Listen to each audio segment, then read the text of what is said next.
Hello दोस्तों, C S scholar में आप सभी का फिर से स्वागत है। आज हम देखने वाले हैं जीएसटी रिवीजन।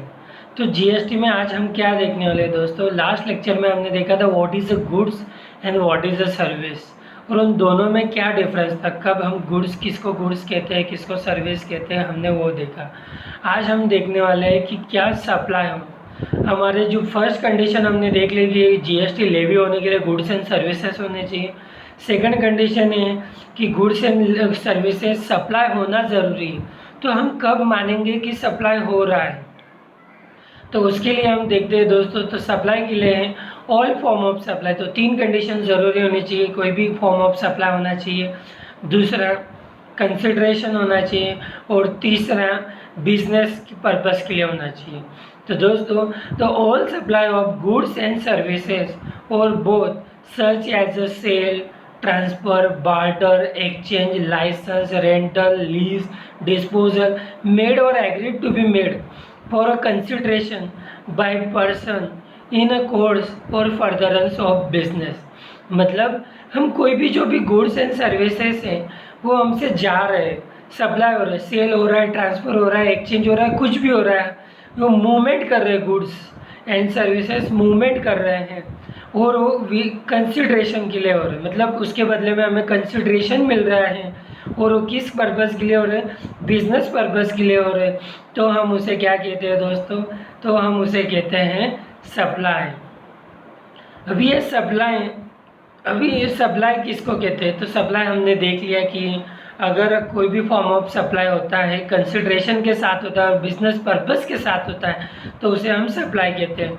लेकिन इम्पोर्टेशन ऑफ सर्विस का भी केस है। अगर समझो हम बाहर से सर्विसेज इंपोर्ट कर रहे हैं विथ कंसिडरेशन, और बिजनेस पर्पस हो या ना हो, भले हमारा पर्सनल पर्पस हो या हमारा बिजनेस पर्पस हो, लेकिन हम सर्विस इंपोर्ट कर रहे हैं तो भी हम उसे क्या कहते हैं दोस्तों, सप्लाई कहते हैं।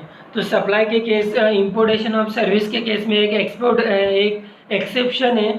मतलब आपका पर्पस भले पर्सनल पर्पस हो या बिजनेस पर्पस हो तो भी उसे सप्लाई मानेंगे, कब, इंपोर्टेशन ऑफ सर्विस के केस में, लेकिन कंसिडरेशन होना ज़रूरी है। नेक्स्ट दोस्तों, activity specified in schedule 1 made or agreed to be made without consideration. मतलब हमने कुछ ऐसी एक्टिविटीज़ है जो शेड्यूल 1 में दी गई है जो हमने विदाउट कंसिडरेशन की हैं तो भी उसे क्या कहेंगे, हम सप्लाई कहेंगे। तो ऐसी कौन कौन सी एक्टिविटीज़ है दोस्तों, तो उसमें दोस्तों सबसे पहले परमानेंट ट्रांसफर और disposal of business asset where input tax credit has been availed on such asset. मतलब ऐसी एसेट जिसका हम परमानेंट ट्रांसफ़र करें, बिजनेस एसेट। मेरा मोबाइल शॉप का बिजनेस है, उसमें मेरी बिजनेस एसेट में स्टॉक्स है, मोबाइल, एसी है, फ़ैन है, ये सारे मेरे बिजनेस एसेट है। इसका मैं क्या करता हूँ, परमानेंट डिस्पोजल करता हूँ, और उसमें मैंने ऑलरेडी इनपुट टैक्स क्रेडिट ले ली है। उसकी जो क्रेडिट है, परचेज की जो क्रेडिट है वो मैंने ऑलरेडी यूज़ कर ली है। ऐसे एसेट अगर मैं विदाउट कंसिडरेशन ट्रांसफ़र करता हूँ, जैसे मेरे स्टाफ को मैं फ़ैन दे देता हूँ या मेरे रिलेटिव्स को मैं मोबाइल दे देता हूँ without cost, free of cost दे देता हूँ, तो ऐसे केसेस में भी उसे हम सप्लाई ट्रीट करेंगे। समझ गए दोस्तों। अगर हम कोई भी बिजनेस एसेट, भले करंट एसेट हो, फिक्स एसेट हो या स्टॉक हो, उसका हम परमानेंट ट्रांसफ़र कर दें या डिस्पोजल कर दें विदाउट कंसिडरेशन तो भी हम उसे क्या कहेंगे दोस्तों, उसे हम कहेंगे सप्लाई। नेक्स्ट है sale of goods and services or both between related person or between distinct person as specified in section 25 when made in a course or further of business.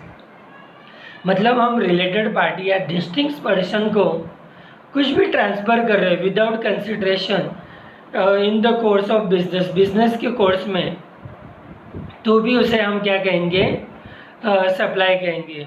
तो रिलेटेड पार्टी में कौन कौन आता है दोस्तों, related party का एक special section है और डिस्टिंक्ट पर्सन का एक अलग से है। मैं आपको अगले वीडियो में रिलेटेड पार्टी और डिस्टिंक्ट पर्सन के बारे में बताऊंगा।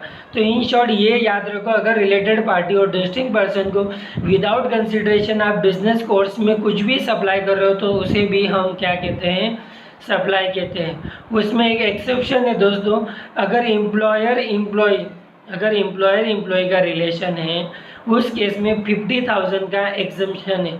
अगर 50,000 के अंदर कुछ भी सप्लाई होता है, एम्प्लॉयर अगर अपने एम्प्लॉय को 50,000 तक कुछ भी सप्लाई करता है, कुछ भी देता है, गुड्स एंड सर्विसेज देता है, तो उसे सप्लाई नहीं कहेंगे दोस्तों। नेक्स्ट है सप्लाई ऑफ गुड्स। नेक्स्ट है अगर प्रिंसिपल अपने एजेंट को सप्लाई कर रहा है या एजेंट अपने प्रिंसिपल को सप्लाई कर रहा है, तो भी उसे विदाउट कंसिडरेशन तो भी हम उसे सप्लाई मानेंगे। और लास्ट है import of service by person from related person or any of his other establishment outside India in course or furtherance of business. अगर इंपोर्टेशन ऑफ सर्विस, हम हमारे रिलेटिव से सर्विसेज ले रहे हैं, उनसे हम सर्विसेज ले रहे हैं विदाउट कंसिडरेशन, लेकिन बिजनेस पर्पस के लिए विदाउट कंसिडरेशन ले रहे हैं, लेकिन किस लिए ले रहे हैं, अपने बिजनेस पर्पस के लिए ले रहे हैं रिलेटिव से, तो भी उसे हम क्या मानेंगे दोस्तों, सप्लाई मानेंगे।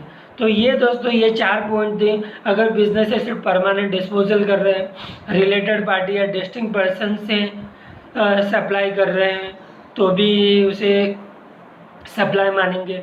प्रिंसिपल एजेंट को सप्लाई कर रहा है या एजेंट प्रिंसिपल को सप्लाई कर रहा है, फिर इंपोर्टेशन ऑफ सर्विस ले ले रिलेटेड पार्टी से विदाउट कंसिडरेशन बिजनेस पर्पस के लिए, तो भी हम उसे क्या मानेंगे, सप्लाई।